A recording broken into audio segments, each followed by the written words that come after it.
we've done 3 movies together, so Uh-huh. there's a lot of people to hate in 3 movies. I see. Yeah.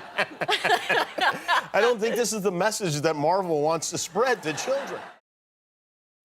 Hey guys, welcome back to another broadcast. Today I want to talk about Brie Larson yet again, Captain Marvel, or more specifically, I want to talk about how she openly admitted on Jimmy Kimmel Live that she literally hates her peers over the course of 3 movies with Samuel L. Jackson. I saw this on Jimmy Kimmel the other day, and I was like, holy cow, she's just literally coming straight out and saying that she basically hates people within the MCU. Now, in this particular interview, Jimmy Kimmel says, like, oh, well, it must have been from your time on the Kong movie or whatever. And she's like, well, we worked together on 3 different movies. Quote, there's a lot of people to hate in 3 different movies. And so Jimmy Kimmel laughs at that, and he says, I don't think that's the message that Disney and Marvel wants to send to kids. Yeah, that is very right, Jimmy. You actually got one right for once. So here's the thing. This also dovetails with rumors that the Avengers cast is unhappy with Brie Larson. So apparently there's an issue with basically Disney wanted to shoehorn Captain Marvel into Endgame. Obviously the Russo brothers had their plans all set, and it sounds like people were putting all sorts of weird pressure on them.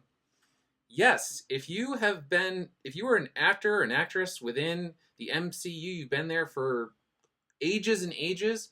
Particularly, we won't even get to Scarlet Witch. Let's just talk about someone like Chris Evans, Captain America, Robert Downey Jr. as Iron Man, Chris Hemsworth as Thor. If they are going to change it at the end, so that Captain Marvel is the one that essentially delivers the death blow to Thanos or defeats him or whatever, of course these people would be mad. They helped build the MCU over the course of many, many years.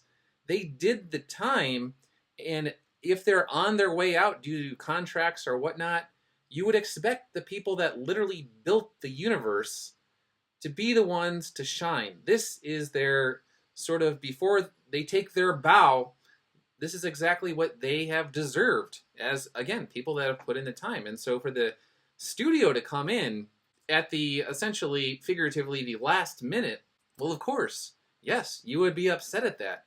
But it is very telling that Brie Larson, all of these different media outlets, they try and make her out to be like the savior of women, the first strong female superhero and all this kind of stuff.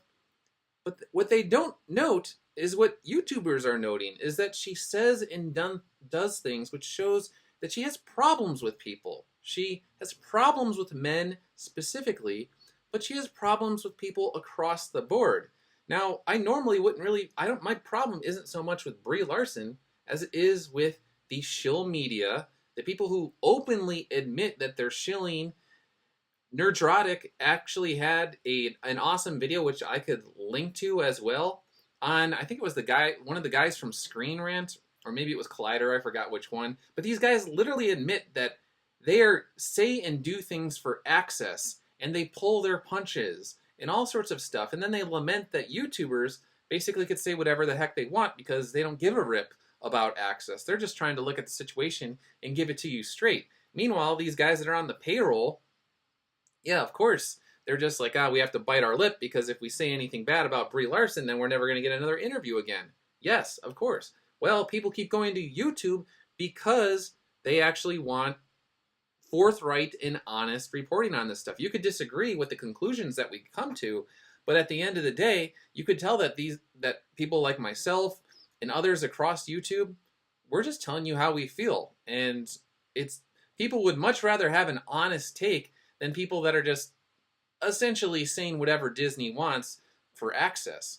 The point is if you were on Jimmy Kimmel, if you were going to be the lead of the future of the MCU, would you start even planting the seeds that you essentially, quote-unquote, hate your peers within the Marvel Cinematic Universe? That you and Samuel L. Jackson played weird little texting games, little gossipy girls, talking about people behind their back, doing the little mean girl thing? So, yeah, if Disney wants to make a mean girl the head of the MCU, go ahead, do that. See how that works out for you.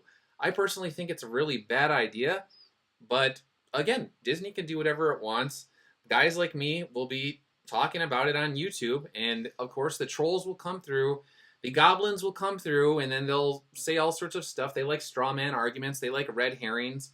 But again, more and more people over the course of time are seeing, yeah, the YouTubers are the ones that tell me the truth. They tell me how it is, and that's why they subscribe. But anyway, guys, let me know what you think about Brie Larson openly admitting that she hates her peers within the industry within a relatively short amount of time. 3 movies with Samuel L. Jackson, already hates a lot of people, more than enough people to hate.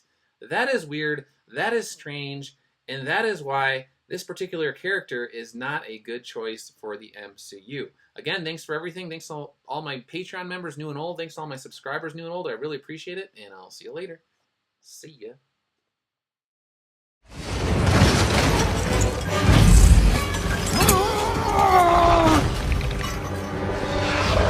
Hands off.